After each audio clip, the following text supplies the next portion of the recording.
In the mid-1960s, the world's smartest TV producers brought together 4 young musicians to create a TV show that was years ahead of its time. I'm talking, of course, about the Monkees. And you, comedy, music, pop culture nerd, probably love the show, but don't realize it. That's why I, Monkees superfan Takuro McCullough, sit down with a variety of guests to watch every Monkees episode and discuss their glory on the Monkees podcast. Whether you're already a fan or have never seen an episode, the Monkees podcast is for you, as we discuss the Monkees phenomenon, hilarious antics, and deep fandom. So check it out at monkeespodcast.com, that's PAWDCAST, or wherever podcasts are found.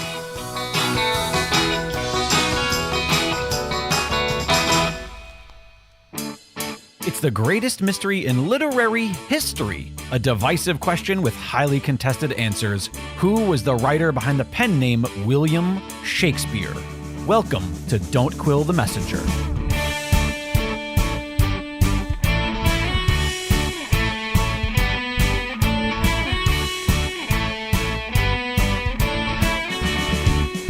Here's your host, Stephen Sable.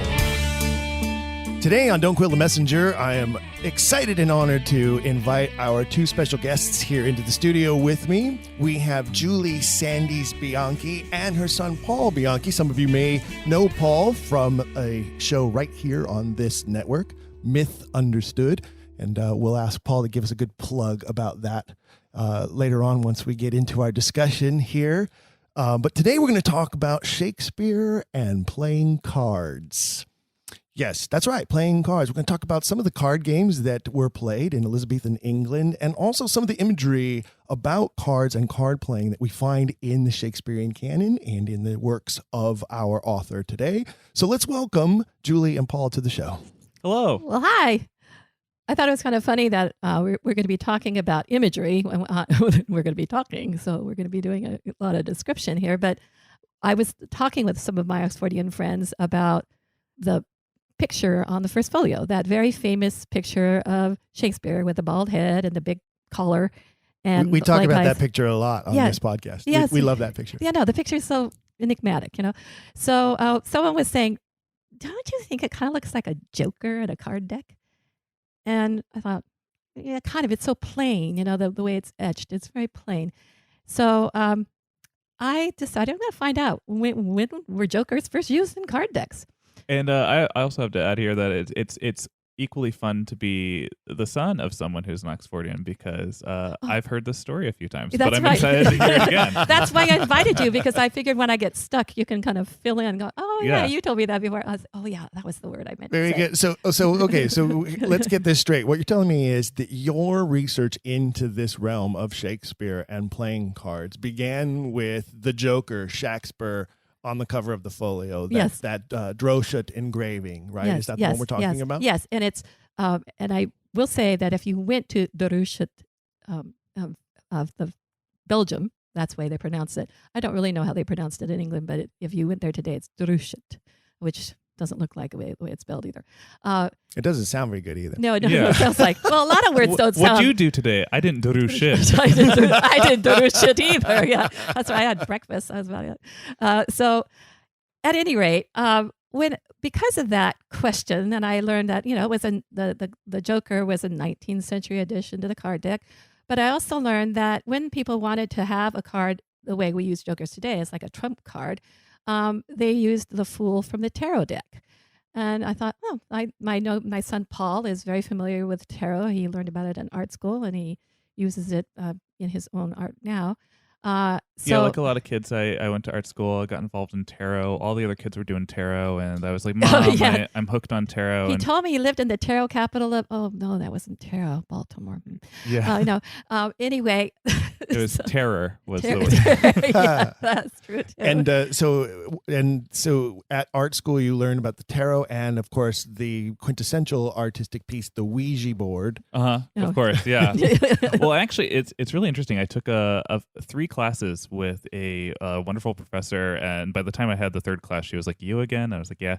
It was this amazing writer named Makita Brotman, and she taught a lot of Gothic-themed classes, and so I took reading Poe with her. I took Memento Mori, and I also took Myth, Magic, and Ritual, which is where tarot as an historically and as a divination, a modern divination use was first introduced to me. Well, let's get into the supernatural aspects in just a minute, but I'd like to go back to talking about the initial aspect of this, which is with playing cards. Well, see, what happened was once my mind was piqued a little bit by this thought. I said, he does really kind of look like a joker.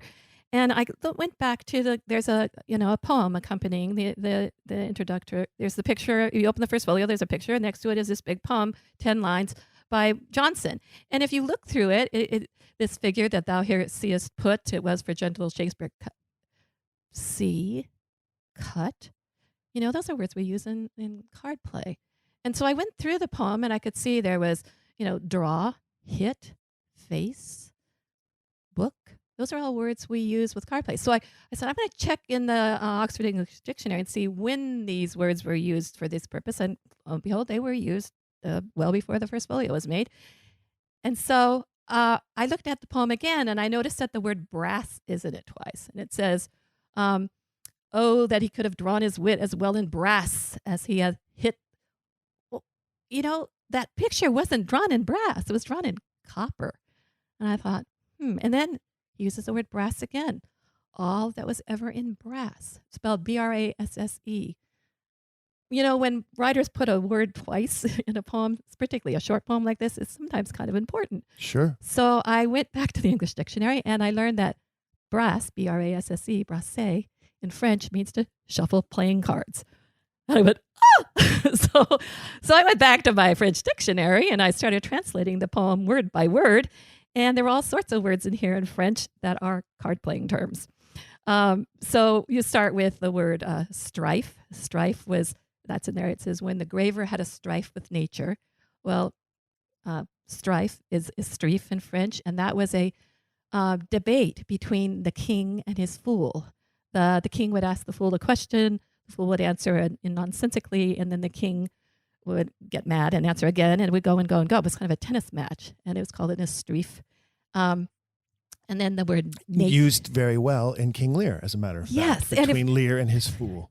There you go. That's exactly it. In fact, I'm rushing ahead. If you actually look up a lot of these things, you will see these words are also used in the canon. And then there's the word nature, which is in English, if you say it's a noun, nature. In French, the noun is naturel. But also, if you translate that word naturel in French, it's also natural. And a natural it is a doesn't mean card. naked. I thought au naturel, that meant being naked. No, without your suit. There's a card That's reference. right. That's right. Suits. That's a good one too. But naturel is, a natural is when you if you've dealt a hand and it's an automatic winner. That's one of the ways you can get a natural. There's one other way to do it, but hey, I don't remember. And you don't play cards that way, Paul. So I sure don't know either. Sure, anyway, a natural. It's a card playing term. And then, so then I just went through and did them all. And there's the word surpass. Surpass in French, surpasser means to win at cards by cheating. And then the French were cheating. That's what? Right. And so I actually every line has at least 2 card playing terms in it. I came across this. I started just kind of Googling the words to see what it would hit, and I came across this poem by the water poet. And his last name is Taylor, and he the water poet. The water poet, yeah, isn't that funny? I don't know what it means, but well, he'd worked as a waterman. He had rowing a boat on the Thames, and so he was I guess he would oh solo mio down the I thought he was an Aquarius. Yeah, no, well, maybe too. I don't know. Aquarius is the water bearer, right? I don't know. Yeah, and I bought a wine recently that was brewed by a water witch, and I was like, I'll drink it. Nice. You're selling it in Ralph's, but I'll drink it. That's funny. Well, so water witch wine. Anyway, this poet he made a poem with all the card games that were being played at the time, and that's where I learned that in the very first line, this figure that's just here, put was a card game. Put was a card game. And, actually, it's really funny because I think it sounds like a great game because it was a game where you would cheat by using facial signals. Hey, I thought you said you would use the left eyebrow, Paul. Oh. I wasn't sure what you were doing there suddenly. She was having a conniption, but she was putting us on. Oh, yeah. Maybe that's where that comes from. Yeah. Put. To put. Yes. Want to play a game of put? Yes, but there's other games in there too. There's the word look was also the name of a card game. Okay, so the major question that begs asking now is why is Johnson using all of this card terminology in this prefatory poem? Wait, she's making another face. Actually, at that point of going through this and just saying, wow, look what he did. Now, I do know Johnson was a very big fan of cards. In fact, he had a couple in Volpone, and he had card playing themes. In one of his poems, he named a character, a little baby girl, Post and Pair. And Post and Pair was a card game. It's just such a funny name, Post and Pair. Where's my child, Post and Pair? I know, I just think it's funny. But they weren't twins. He was known to be an avid card player, but also King James. And this, the first folio was written during the time of James I. He was a tremendous card player, and he actually would sit and play cards and have one of his lovers hold his hand for him and stuff. He was very okay, that's it. Those are all important points. Mm-hmm. So the first folio was published during the time of James, of course, containing all of these Shakespeare plays. Right. That of course, we could talk about the dating of all of those plays. That'd be a whole nother podcast. But the first folio was published during the time of James. Ben Jonson, Elizabethan contemporary of our guy Shakespeare, he somehow ends up writing the prefatory poem and helping this publication come to life. Right. Jonson, of course, becomes like the first poet laureate of England, doesn't he? He was the first poet laureate. So there's the connection there for our listeners at home. Yes. But it still doesn't explain why the card references for the first folio. Well, what happened was I put the poem down because I could just keep mining it, and there are all sorts of references in it, graver, print, that's how cards are made, things like that. I went back to the picture. Now, first of all, it's bald, a bald head, and the fool was always a bald-headed person. That was one of the ways you'd identify your fool, was that he had a bald head. And there was the simile for a fool was naughty. Naughty was the name of a card game. He's wearing a doublet. Doublet would not be something a writer you would wear. That would be kind of higher than his class, particularly the type of doublet he's wearing. It's not plain. It's decorated with very beautiful brocade on it. And doublet was the name of a card game. And then I counted the buttons on the doublet. There were 14. And in a suit of cards at the time, there were 14 cards because there was one other face card, an extra face card. 4 face cards per suit. Right. Yeah. So there were 14 rather than 13. And then I've always been troubled by the beard on the first folio portrait because it's not a photograph, it's an etching. Yet the etcher actually took the time to draw little stray hairs above the beard on the cheek, like he missed them when he was shaving. Well, I learned that during that time, there was a style of beard called a new cut beard. A new cut beard required daily plucking by a very, very patient servant. And new cut was the name of a card game. Then I looked at the collar, that famous collar. Well, it has very sharp points on it, like spear-shaped points that are the seams of it. And those are called, in French, piquets. Piquet, or picket in English, which I think is funny. Piquets, picket, and piquet was a card game. And the collar itself is called a whisk with a K, whisk collar. Of course, we now know the card game whist. That was formerly called whisk. Prior to that the game was called rough. Before that, it was called rough and honors. Before that, it was called, here's that word, trumps. But if you go to the etymology of the word trump, it goes back to the Greek, and it's thriambos, which is a song to Dionysus, the god of theater. Is that true, Paul? You're the myth expert here. I actually have no idea of the Trump relation, but certainly Dionysus was the patron of theater. Yes. That's all I got. That's all you got. That's all you got for me.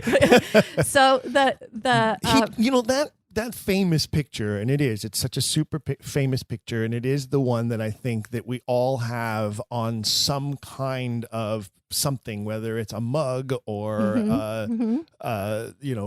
keychain or whatever it is. That image is so iconic, and it's so everywhere, and it always has struck me as being cartoonish. And when you mention specifically the aspects of the clothing and the collar, it really does look like a modern day bicycle deck, like one of the kings or one of the jacks, except for the fact that he's not wearing a hat or a crown. What's weird about the collar too is that when you look for it in paintings of people of the time, the only ones I've ever come across are children, women in France, and then crown criminals. A couple of I know I'm going to forget their names now. The people who committed crimes against, they're wearing that same color. But I did find also one on a playing card, and it's of a knight from a 1616 deck, a Spanish deck. He's wearing that collar too. The thing about that color, though, that word, I want to go back to the word Trump, because when you take Trump into Italian, it's trionfi.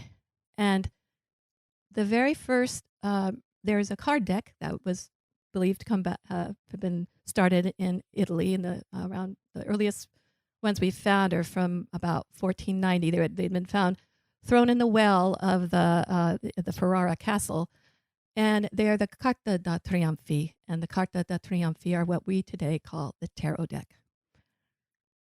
Triumphi, that means we think of the word triumph to That's right. It means triumph. Win. That's right.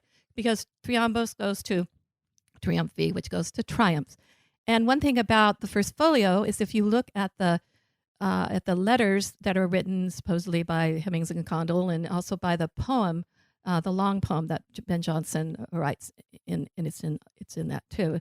It's a triumphal poem. It's about the triumphal parade. And the characteristic of a triumphal parade is that the hero has died, and then there will be actors hired to wear masks to parade with him, to parade it represent the dead person. And then the order of the people in the procession are in a kind of a deliberate order. And it starts with more like the townies, and then the mayor, and then the triumphator is always in the middle, the man who's died. Or he could be alive and being celebrated too, but it was usually a dead person. And then at the end, you'd have the scurly, the poor people and the prostitutes and the paid mourners. Yeah, that's right. And the wailing. So we see that in the layout of the first folio. And also James, when King James was coronated, he did his coronation was in the form of a triumph. They put triumphal arches all over London, and he paraded around, and waved or whatever he did, I guess. I don't know how big the crowd was. But one of the people who painted one of the triumphal arches was Martin de Ruchet. Martin de Ruchet, the same man who carved, who did the engraving, purportedly, of the famous Shakespeare picture.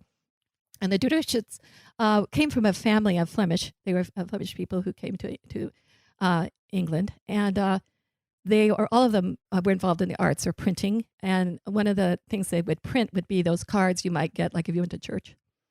They printed cards. They had the card printing way, and they used the same copper plate engraving technique. Did they print playing cards during that time? No, because how would somebody back then get their hands on a deck of cards? How it happened was playing. They would have to get them imported from either Belgium or from Germany, maybe. But Queen Elizabeth gave a monopoly to two people to import the cards in 1579, and that was Thomas Bedingfeld and Ralph Bowes. Now, Thomas Bedingfeld's interesting because he was the translator of Cardanus' Comfort, which is known as Hamlet's book.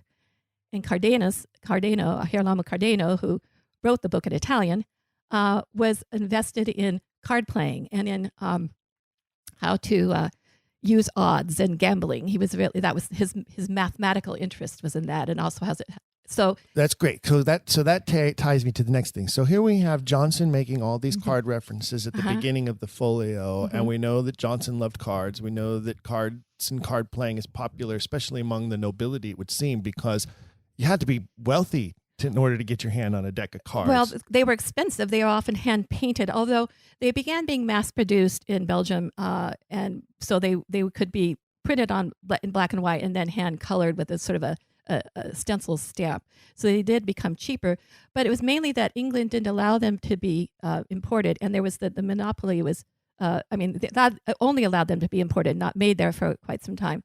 And it wasn't until the turn of the century when we know that this the turn of which century? I'm sorry, that from the 1500s and 1600s, from the that a man applied to be able to make cards with this beautiful new paper that he was starting to produce in England, which was a wonderful 100% rag paper, linen rag, beautifully white, because he used this particular river that had really clear water.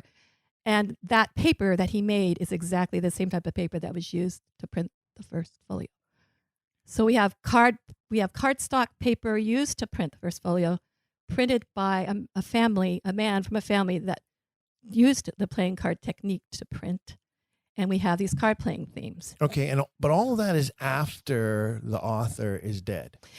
So what I'm going to ask you now is, what evidence do we have from the Shakespearean canon that Shakespeare was a player of cards, that the author who wrote these works knew how to play cards, had access to cards? Is there any evidence like that in the plays, in the poems? Is there something I can interject first? Because I'm sitting here as someone who is far less familiar with this discussion than you. And Mom, you have told me about this before, but I'm imagining myself in the shoes of someone that this might be new and for. I totally appreciate that. The whole time we talked about the imagery of the Deshroud. I'm saying, which I'm butchering now. Yes. And what evidence do we have that people used visual imagery to leave clues? Because that's where, like, as someone who's just sitting here, like, listening, like, oh, there's all of these visual puns that she painstakingly found. What if that's just coincidence? Like, what if, like, I feel like that's something that people might think. Oh, I see. Yes. Well, we do know that Ben Jonson was very invested in making works of art that had acrostics in them and hidden messages and games kind of built into them. It was entertainment of the time. And one thing too about asking about card play was like television. People loved to play cards, and they were given dispensation by the king. The commoners were given dispensation to play on the holidays because they knew even though it was outlawed otherwise, they could play on the holidays. But the queen, she had one of her footmen was in charge of handling the cards and bringing the cards in. The people played cards. We do know that. It was just a customary thing to do. And then the number of card playing references in Shakespeare are fairly profound. However, what really happened for me on this journey was that of all this swirling in my head, all these same questions, like, what is it? What is his mouth? Because I learned that cards were being used in Italy. The tarot deck was being used by playwrights. I found out that in like 1530, this playwright actually put a tarot deck on stage, and the actors would pull a card out of the deck and improvise sonnets on stage. And then Girolamo Cardano, the same person I talked about earlier, he attended a party in Italy where the host gave the guests tarot cards, and they were to dream up poetry based on the cards. And then they started in Italy having competitions called, what is it called? Tarocchi appropriati. Tarocchi is the tarot deck. Tarocchi appropriati, where they compete to make sonnets. And I thought, gosh, here's the Earl of Oxford, who was in England in 1575 and 76, and would have seen this activity going on. I mean, was in Italy. Italy. What did I say? England. England. Yeah, he was in. Yes. He was definitely not in England. No, it was definitely not in England. In fact, the Queen was really upset about him not being in England. Well, that was the other trip. That was the earlier trip he took, and who took him back, who came and got him, was Thomas Bedingfield, the man who had the card playing. He was the one who rescued him and brought him back to England when he got in trouble the first time he left. So with this imagery, this idea that here are cards being played. Oh, and then back to I do need to cover one more thing there, so it won't make any sense otherwise. The tarot cards are believed to have kind of grown out of the work of Petrarch. Petrarch was a poet. He lived in the Estes Castle, and he wanted to personify human traits like love, death, fame, chastity. What is the other one? Eternity. There's one more. He had 6 that he personified. He turned them into humans as poems. And he called his work trifles. He said, oh, this is just trifles. His work, whatever I did, big deal, it's not a big deal, it's trifles. But if you look at the first folio, there's a letter by Hemmings and Condell where they discuss the contents of the first folio, and they say 3 times in the letter, this work is just trifles. It's trifles.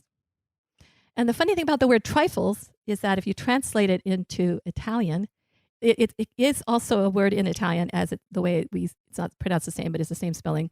But it also has another translation, which is minchiate.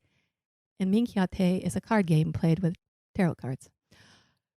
So when did people start using tarot cards for divination purposes? Well, when did it become supernatural? The full-blooded use of that's probably a good term. It's full-blooded. Of using it for divination really didn't happen until well into the 18th century. People got involved in seances and all those things. Now it was Houdini's fault. Yes, wasn't it? Yeah, it was kind of like that spirit of the time.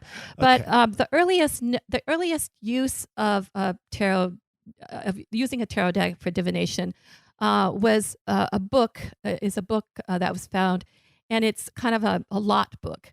And the way it works is you draw 2 cards from the tarot deck. And you open the book and you find little pictures of those 2 cards. And adjacent to the pictures are these tercettes that are written. And actually, I copied one down because I think they're really funny. I wanted to add is that they were written by Lodovico Dolce. Lodovico Dolce, Dolce meaning gentle. And he was he always used the tarot to inspire his poetry. And we have gentle Shakespeare in our book, and I always think really it's Lodovico Dolce they're referring to. But anyway, Dolce, this is one of the poems in English, the little tercettes.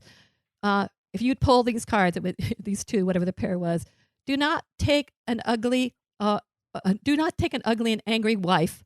But even if you take one pleasant and nice, I'm afraid something strange will happen. That's the weirdest message. You might get the right wife, but something strange is going to happen. Don't take an ugly and terrible wife, but even if you take a pretty and nice wife, something bad is going to happen. But there's a song, isn't it? Yeah. Take an ugly woman for your wife and you'll be happy the rest of your... How's that song go? You know that song I'm talking about? No, it's like from I'm the 50s? terrible that way. No, I've never been good at lyrics that way. But someone might know. So these writers in Italy during the time it's popular for them, and I'm going to steal this idea too. I love that idea about sticking a tarot deck on a stage. Only for me, in my case, what I'm going to do is stick a tarot deck in front of a group of actors and say, draw a card and use it as an improv exercise to strengthen their improv skills. So I'm stealing that. I know some writers who do the same thing. Like, let's draw a couple of cards and the first card, like 3 cards, and it's Act 1, Act 2, Act 3, and let's go from there. There are so many different and beautiful tarot decks with so many different collections of imagery too that you could have fun with all different kinds of decks. But so these writers in Italy are drawing cards and to inspire their poetry, to maybe even inspire some plays that they're writing. Torquato Tasso is called the Shakespeare of Italy, and he was really well known for using the tarot, and he wrote about the tarot as art. He described the tarot as art. And you're telling me that there may be evidence within the plays of Shakespeare that he was doing this as well at some point or other, or was influenced by the imagery on certain cards and used that in some of the plays? I believe he did for this reason. After having studied all this stuff about card play and it all swirling in my head, I literally woke up in the night, sat upright and went, the magician! And see, since Paul And my dad was terrified. Yeah, He had no that's idea what that meant. That's right. No, fortunately, he's really a deep sleeper. Like you can't even wake him if there's a dog jumping on him. You're having an affair with the magician? Yeah, that's right. That's right. Look at the Kreskin's back. Anyway, because Paul does tarot, I know kind of what some of it is, but I've never, frankly, been a very big fan of it. I always think it's kind of silly. Like, these are your cards. I think, oh, you bought those at Hasbro. I mean, why? They're not mine. There's cards. As a disclaimer for anyone who might feel similarly, I was introduced to tarot as it being the world's oldest form of therapy, and that when you were presented with cards that have set meanings and you attempt to apply them to your life, it helps you approach problems from an abstract angle. So that's an interesting way of looking at it. I always was introduced to it as that it wasn't telling your future, but it was helping you to see your present and try to, make better decisions about what is coming and what you want to come. Sort of projecting the imagery toward your future in your own positive projection type of manifestation. That's the word I'm looking for. And then I add this when I tell this to people who maybe I've given tarot readings to a few Southern Baptists before who are like, no, that's the devil, and so I tell them no, we're evil wizard. We're engaging in abstract therapy right now. That being said, the coincidence that occurs in tarot is sometimes trippy for people because the cards only spell out things in certain ways. And thus, when I realize as I'm giving a tarot reading to someone that they are having an affair and the tarot card deck, the reading is telling me exactly that, and they begin crying opposite me, that's happened far more than feels like it should, given the tarot that these cards all mean set things. But continue, Mom, and tell us about the magician. No, I will. I'm going to tell you about the magician because the tarot deck that was used in Italy in the 16th century was not the same one we use today. The cards have been actually there were many versions of tarot decks too, with different numbers at first. But the standard 22 card deck with one being a 0. We have some of the numbering has changed for the same themes, and some of the sex of the characters has changed. Like the charioteer has been a man and a woman, and so a few of the things have changed.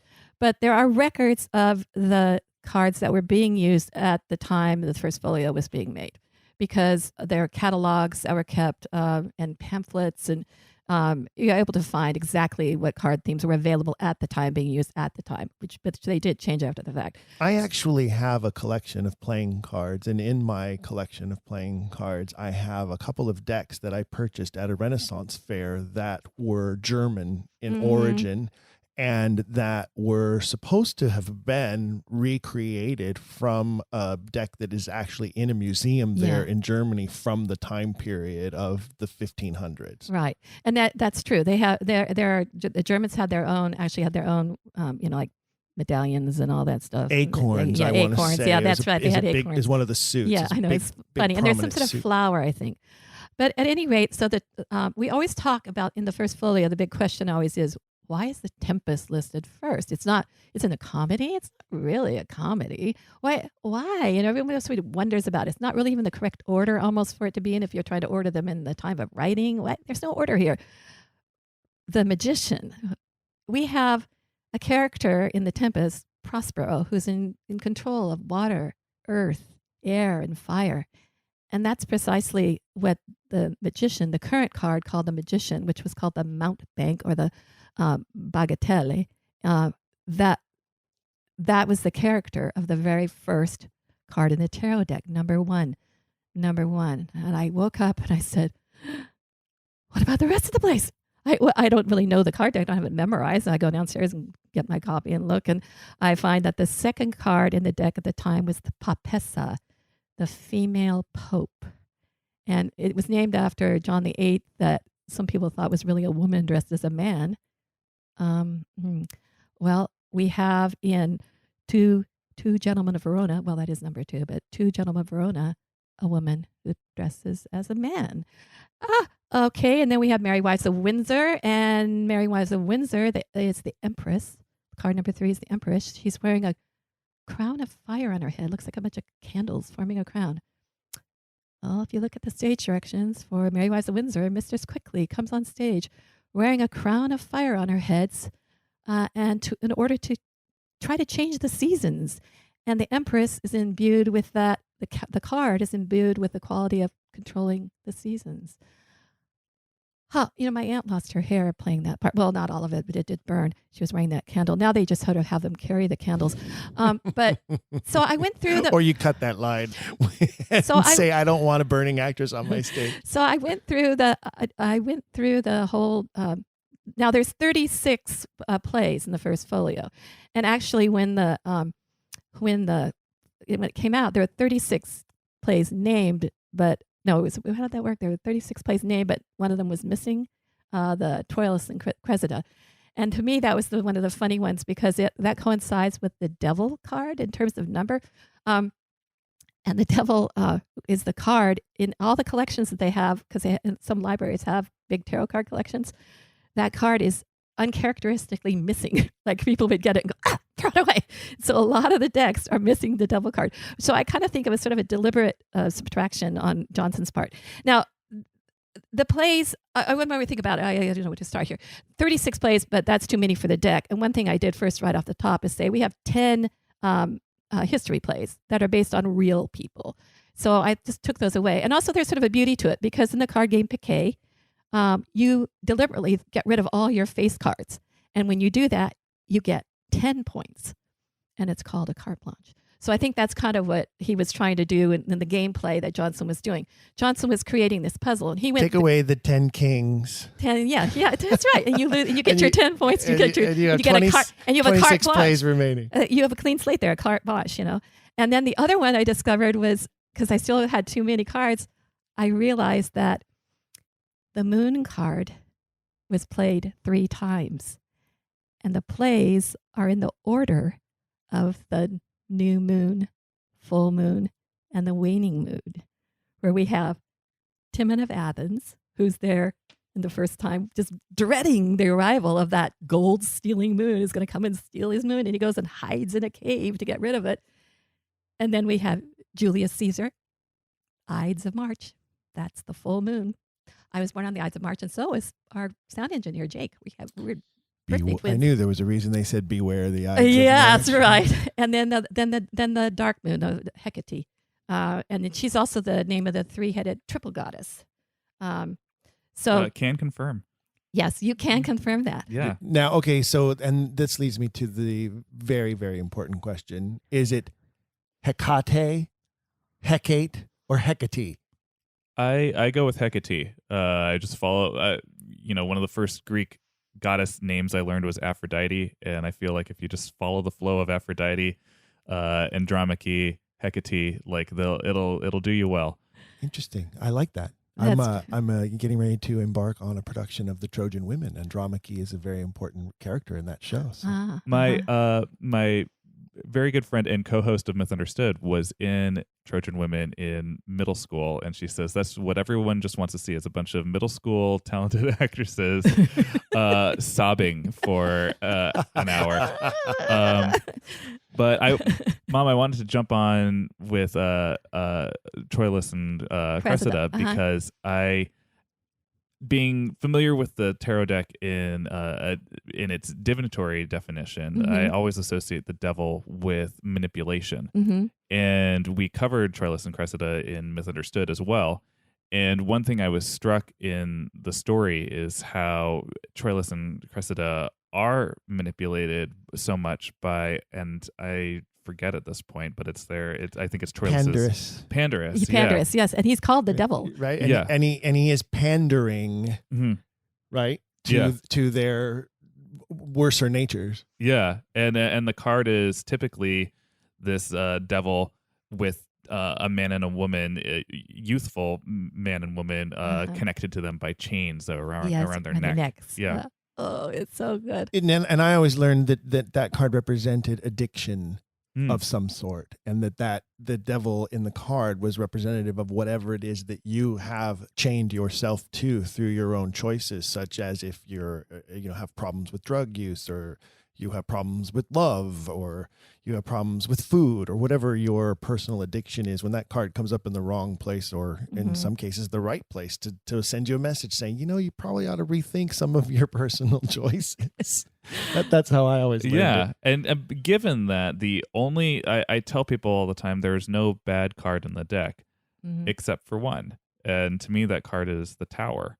Yes. So and what is that? Let's see. The Tower goes with, let's see. Three of Swords isn't so hot either. I'm not real keen on that one. The Tower goes with Titus Andronicus. And that, yes. And that, well, doesn't that make sense? Yeah. I mean, the thing about it is I try to tell people, isn't it as if I believe that the plays were written in this order, but I do believe that Oxford learned the game of pulling two cards the way Tasso did, and would pull two cards to inspire. And it isn't the Fool is always ever present, and then you have these two characters that are kind of create color, and how much you use them or how little you use them doesn't matter. But even like with Troilus and Cressida, if you can go to the Concordance of Shakespeare online, Concordance of Shakespeare, and you can look up every word in a Shakespeare play. So you can look up devil, and you're going to find how many times it's in Troilus and Cressida.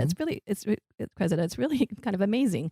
And so Othello too, because they call Iago. Yeah, that's right. And so possibly that card was pulled. You have to think there were two cards pulled to play the game.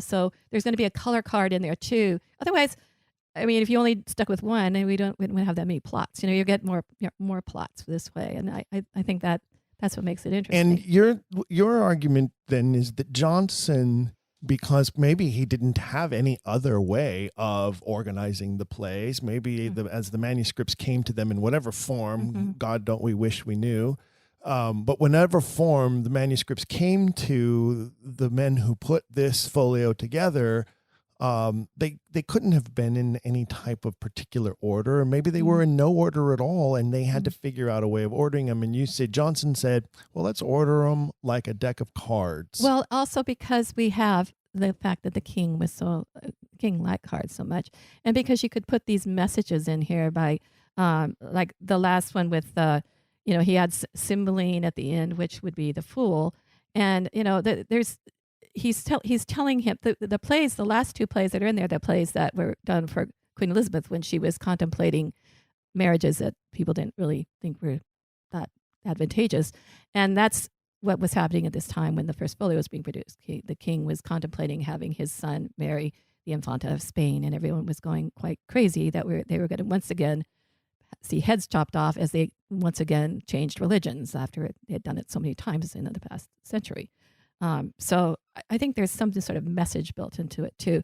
But this is, for me, it's looking at the validity of it. And one thing how I tested it was I looked for essays that were written about these themes and the plays. And for me, like I saw Midsummer Night's Dream was justice, and I thought, that doesn't really sound like Midsummer Night's Dream. It begins with a father's appeal for justice to the Duke. And they talk about, and you'll find there are all these essays about how the fairy world is far more just than the human world. And it was funny. So I started collecting all these essays that have been written in the past on these very themes assigned to these very plays. But no one is put together as I have the fact that they are all represented in the plays other than the history plays. Even the history plays actually do have some tarot-like things in them. But I just think that's weird. Are there any very particular or specific references, though, to specific cards or even specific card games that we find in some of the plays? Like, I'm trying to go through them. I don't remember anyone playing cards in any of the plays, in any of the scenes, not even the tavern scenes in Henry IV, for instance. Is there, that I can recall, any reference that there should be card playing happening? I remember you mentioning something about because there's classical imagery associated with the tarot cards that perhaps does get referenced. Well, the one thing I do know is that when Hamlet comes on stage and says, we're going to have a play within the play, and he says, what's that? And what's the name of the play? Mousetrap. The Mousetrap. Yeah, and what is that in Italian? It's trappola. Trappola is a game played with tarot cards. So there's these things there were too many coincidences, and I think the odds are when you have more than 5 coincidences, the odds are 1 in a million that it's not a coincidence anymore. And so I think it does all fit together, and I think I have an overwhelming amount of evidence about it. That's very, very interesting and very intriguing, especially then when you connect that even though it sounds as though the tarot cards weren't actually used for any, divination or supernatural applications during that time period, but we also know that our writer was very into the supernatural. There are quite a number of references in the plays that refer to astrology and astrological signs. And then, of course, we have the obvious, such as the ghosts that appear in plays such as Hamlet and Julius Caesar, Richard III. I mean, there are plenty of ghosts popping up.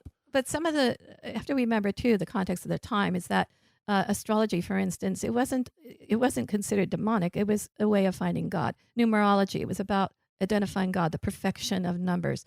So we tend to kind of err on putting our own reality into the past. And that's what I love about being an Oxfordian, is it's reintroducing me into a time period in a new way that from what I learned in school. And I'm learning about how terror-filled in a way that Elizabethan times were. I used to think of it as like dancing around a maypole and, playing the lute, but it was really a kind of a dangerous Kim Jong-il kind of a time. And so that's what's fun about it, I think, is just to awaken. The Kim Jong-il part is what's fun about it. The Kim Jong-il part. The part about knowing that it's not as that you can get your head chopped off at any moment. Part of it. There's it's not as clean, and it's more like Game of Thrones. It's not as antiseptic as it was presented to us in school. So, but also, in this time period where there is this giant religious conflict going on, there's still the Pope has declared the Queen the heretic queen and basically sanctioned her execution, and you'll be forgiven by God if you do that. Like it was a very precarious time for all of them with regards to religious beliefs and religious belief systems. And there was a sense among some of the Puritans of that, anything that wasn't of the God, of the Bible or of God was demonic in some way. But the Queen herself had an astrologer, a very famous astrologer, didn't she? Yes, John Dee. So I believe it was John Dee. Is that was his name? You looked blank, like maybe I said the wrong name. Yeah, well, John Dee was. I didn't know for sure that she was his. He was her astrologer. I may be wrong about that, but he was the prominent astrologer of the time.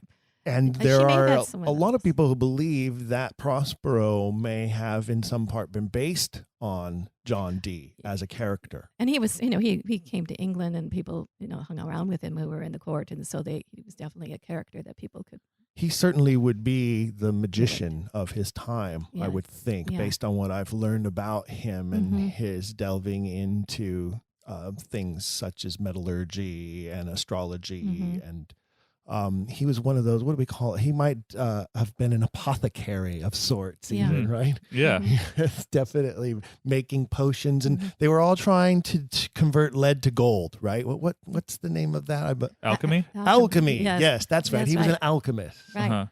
Yeah. And actually, the whole thing about that, too, is another. Did he also do augury? Yeah. Probably. Yeah. But now they've determined that actually that whole idea of being able to make something hot enough, wasn't it? Who's the guy? The guy who made things hot enough? The guy who made things hot enough. I can't think of his name. That scientist. Well, as a Shakespeare file and somebody who loves the works as much as I do, and is constantly producing and directing the plays and bringing them to life for audiences, which is how I first fell into this entire story. And the Shakespeare authorship question became so real to me as I continued to learn more and more about these works and realized that whoever wrote these works came from a place of some extreme knowledge about so many things, including the playing cards and tarot cards of the day, that it's just impossible that a bumpkin from a country town would have been able to have access to this type of learning, this type of imagery. But as a Shakespeare file, I have an extremely large collection of Shakespeare stuff. Many of it has the bald man's face on it because that's the industry. But I also have a Shakespeare Oracle tarot deck. And in that deck, the author is the magician card. Yeah, well, see, that's the thing is you can there's interpretation to it, but I'm saying this is what Ben Jonson interpreted. And when he's laying out the order of it, he says this would work this way. And so I actually challenged a lot of Oxfordians to come up with an alternate order, and there wasn't very much deviation because some of this stuff really works pretty well. Like for instance, the Hermit card. The Hermit's carrying a lantern that has a Star of David in it. And that coincides with The Merchant of Venice, which famous play that has a prominent Jew figure in it. Interesting. That's another interesting connection. I mean, there's so many there's so many of these that are just sort of stunning when you. I wasn't sure which one you landed on being associated with because I think when we first started talking about this, you were using a more contemporary order of tarot cards before you discovered what was actual of the time. But I seem to recall, was it the Lovers landed on which one?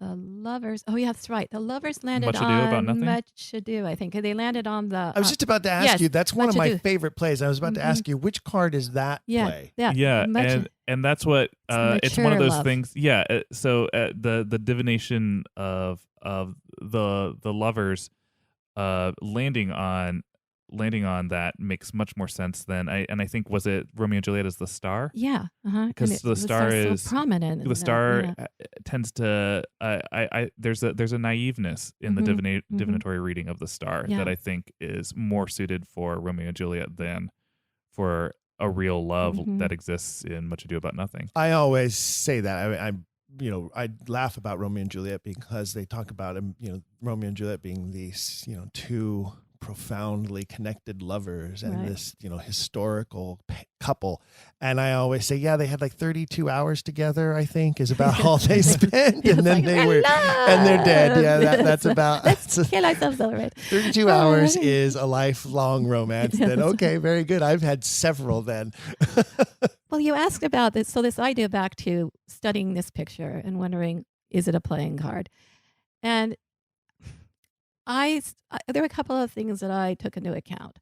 One is we have the amount of triumphal themes that are in the first folio, and it made me wonder if that is really supposed to be a triumphator's mask.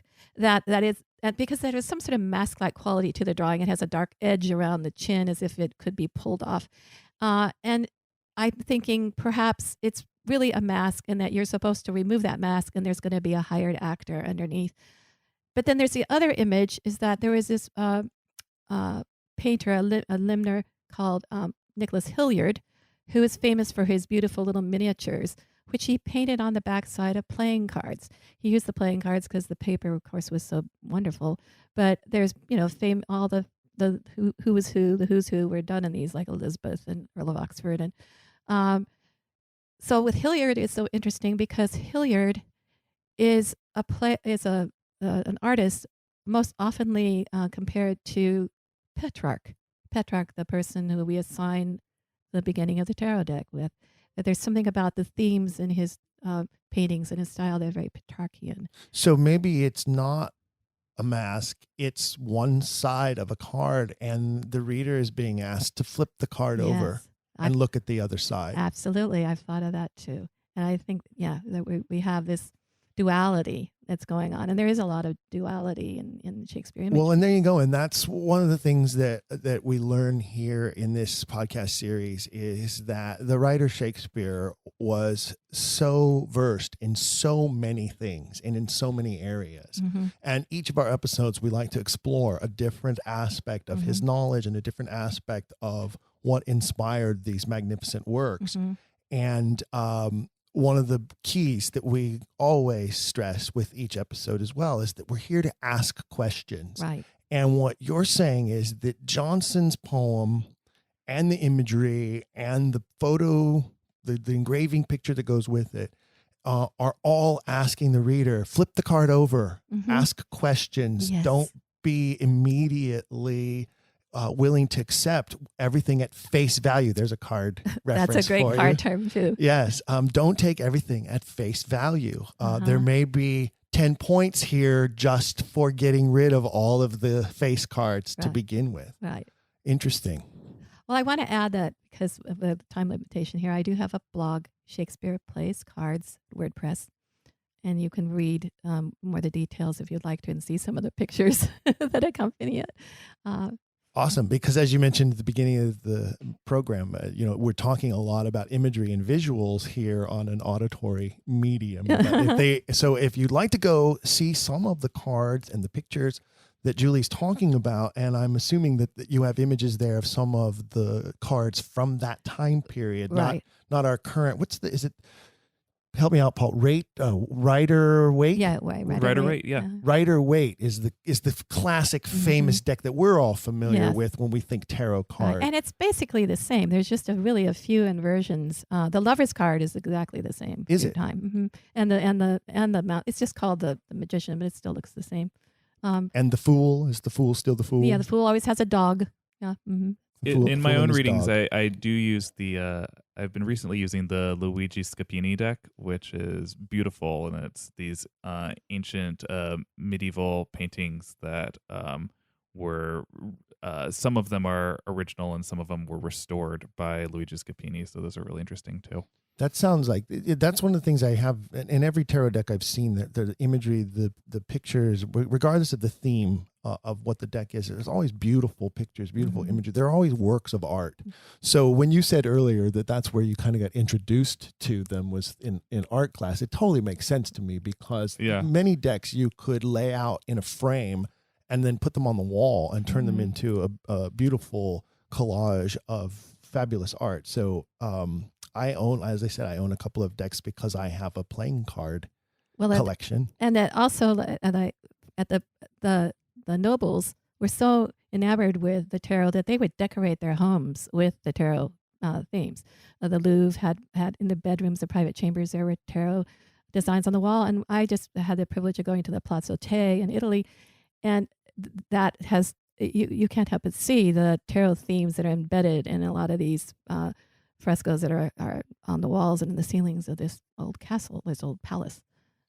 Every episode always leads me to another episode, and now I'm thinking that I'd like to find some experts from the Shakespeare Oxford Fellowship who could come and be my guest here to talk about art, paintings, frescoes that we see pop up in the descriptions or in the imagery of the Shakespearean poems and plays, and kind of lead our listeners through their own art gallery of works that obviously inspired some of the works of Shakespeare. I think that would make a really good episode. So you guys have turned me on to a new quest to find some experts in art who can come in and share those stories, because I think that would be really incredibly interesting. Yeah. And this has been incredibly interesting and a wonderful program. And thank you both for being our guest here on Don't Quill the Messenger, revealing the truth of Shakespeare authorship. So before we say goodbye today, Paul, tell us about Mythunderstood and how we can find episodes of that. Oh, yeah. Well, Mythunderstood began as an idea that my best friend Sarah Oliver had when she said, Paul, I love Greek mythology. And I said, great, tell me your favorite myth. And she said, oh, I don't know anything about Greek mythology. I was like, well, then how do you know you love it? And so we came up with this idea where I would tell her a myth or so an episode, and she would respond. We are both performers at Second City Hollywood and have an improv background. So we are goofy. We are definitely explicit. And we tend to have guests as well who come on and learn all about Greek mythology. So we have an episode that is released every other Wednesday on Dragon Wagon Radio. And as a final thought, I just wanted to say, as a writer myself, one of just listening to the two of you speak who are so interested in this topic of Shakespeare, that one of the most compelling pieces of evidence that I have heard as a writer is that this idea that everything that I write in my life is based off of things that I have researched or learned or experienced in my own life. And this is across the board what I believe to be true of all writers. So if you are listening at home and you feel like, oh, I'm still very much on the on the fence about whether or not this is actually a mystery. To me, just consider that thought in itself. Think of your favorite authors. Think if you're a Harry Potter fan, think of J.K. Rowling and the research that she did sitting in Scotland watching school students while she was writing about Hogwarts. Like, this is what writers do. And just consider that lack of evidence with the person who's being proposed on the opposite side. That's a really great point, Paul, and thanks for bringing that up. And so now, of course, I have to ask you, what is your favorite myth? Oh, what is my favorite myth? Geez, on the spot. I grew up loving Artemis, and one of my favorite things that she does is she flicks water on a hunter who comes upon her while she's bathing, and antlers grow from his forehead, and his own hounds. Actaeon. Yes, and his own hounds tear him apart. And I've always enjoyed that one of, how dare you look upon me bathing. You know, Shakespeare loved that myth too, because that imagery is used in multiple plays and in multiple writings. He mentions Actaeon, Actaeon's horns. He mentions being eaten by your own hounds. Yeah. He liked that one a lot. Mine tends to be, I kind of like Prometheus. Oh, yeah. Tragic hero. Yeah. Greek yeah, Jesus, as I call him. Yeah, in a lot of ways. Yeah. But, he was like, I'm going to do something for the men. My job is to take care of the men of the world. Mm-hmm. And women too, but mankind, right? Like, I like Prometheus. And spoiler alert, Hercules rescues him. Yes. Shh. Have you done Prometheus? Do you have an episode on that? Yeah, we covered him super early. All right, I'm going to go download that right now. All right. This has been such a tremendous experience having our guests here learning about Shakespeare and playing cards, the imagery of the tarot, and getting some questions answered, because don't forget, that's what we're here for. You can find other episodes of Don't Quill the Messenger right here on Dragon Wagon Radio. Go to don'tquillthemessengerpodcast.com. Please be sure, wherever you are downloading and listening, that you give us a rate and a review. We'd love to hear from you about what you think of the program, and so would others like to know what you think of the program here. And as well as, don't forget, if you want to contact us, you can reach us through ShakespeareOxfordFellowship.org. That's ShakespeareOxfordFellowship.org. We can learn more about the Shakespeare authorship question, Edward de Vere, 17th Earl of Oxford, as well as more about what Shakespeare Oxford Fellowship is about, what we do. We're so glad that you joined us, and for listening. Come back next time. And don't forget, keep asking questions.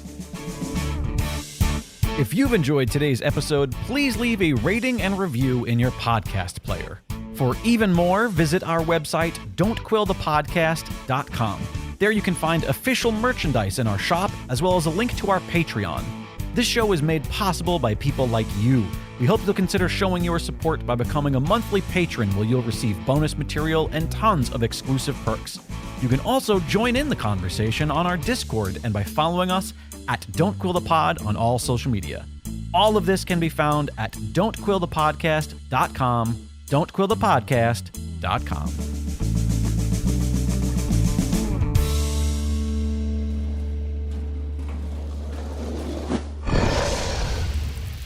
It's Dragon Wagon.